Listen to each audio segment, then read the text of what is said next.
Good afternoon, dear students. I am Pawar sir. Today, I hope you are studying well at home, as we are also taking your lesson online with good care to assist you prepare at home and giving assignment regularly, and it has been checked by us regularly. Today, I would like to request your parent to cooperate with the management and pay the fees so that we can get our salary. Please cooperate. Today we are going to learn history standard 8 lesson number 4, and lesson name is the freedom struggle of 1857.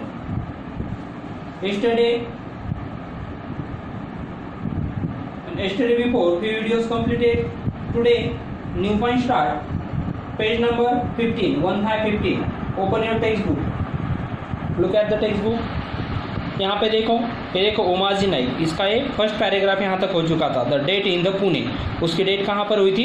Pune में हुई थी, उमाजी नाइक की movement में. अब वहाँ से आगे the Indian tribes and forest communities, यहाँ से हमारा स्टार्ट होने वाला है. तो टेक्स्ट बुक ओपन करो, पेज नंबर 15 पर. First of all today date and standard 8 date 4th September 2020. Subject history.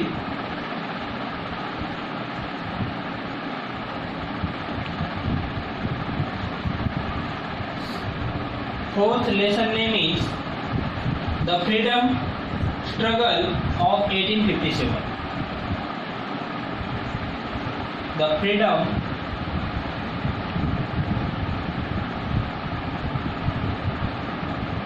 struggle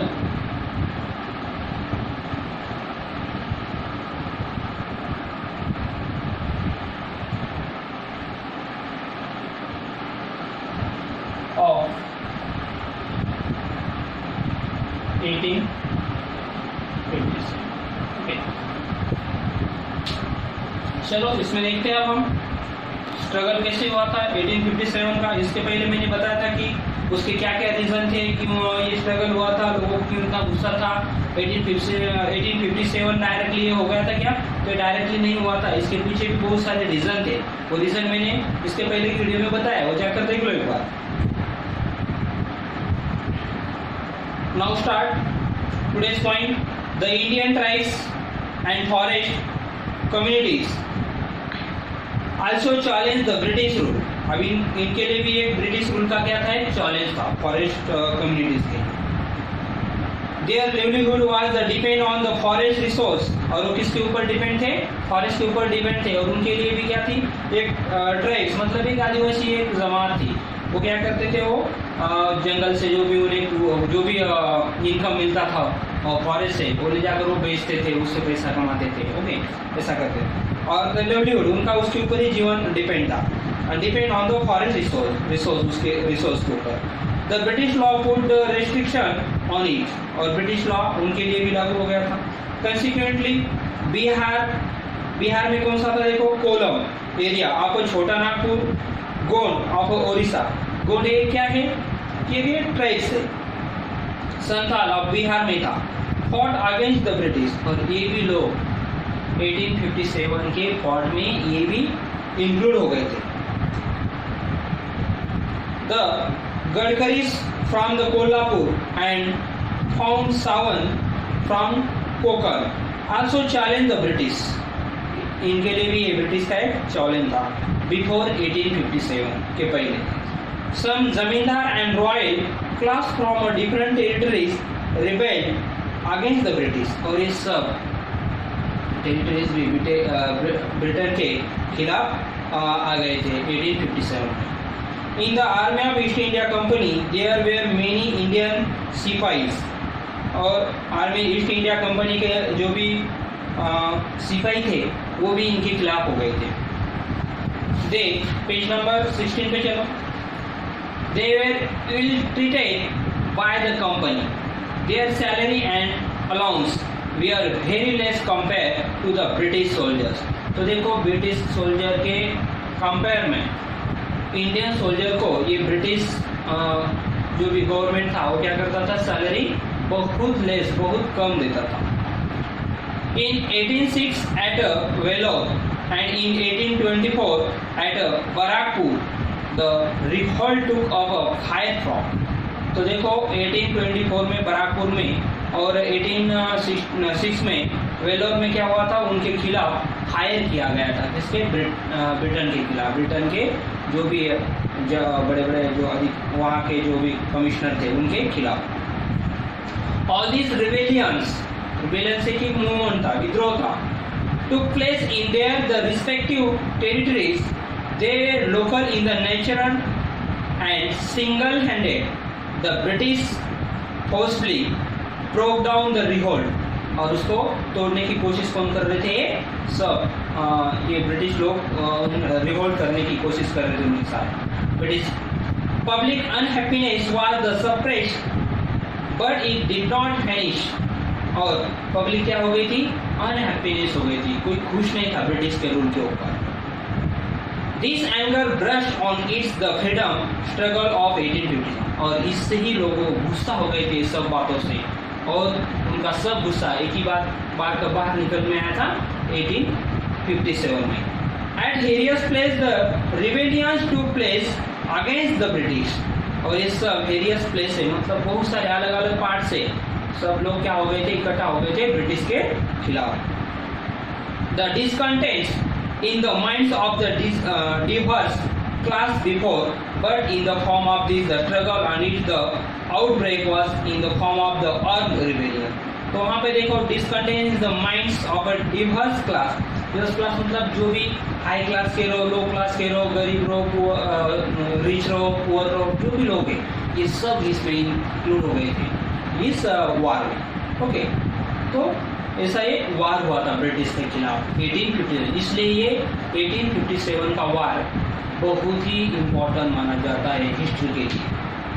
Britain के साथ जो भी सबसे बड़ा वार हुआ था वो 1857 का वार हुआ था, और वहाँ उसके बाद फिर ब्रिटिश के खिलाफ इतना बड़ा वार नहीं हुआ था। पेज नंबर 15 पे चलो, डू यू नो देखते हैं उसमें हम पैका रिबेलियन। पैका रिबेलियन क्या था ये देखते हैं।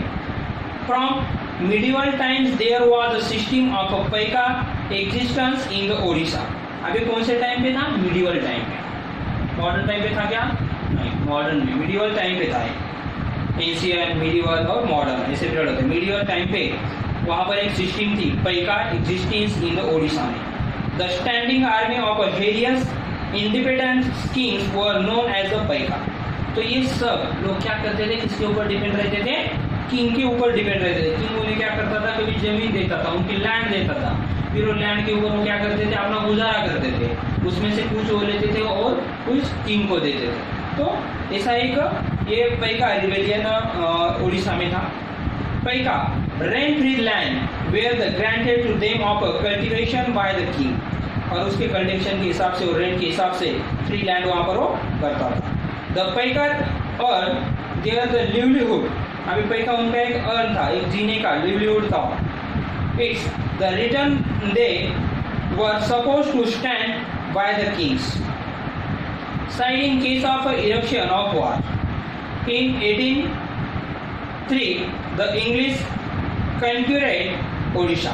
They took over the hereditary rent-free lands grant to the Paikas.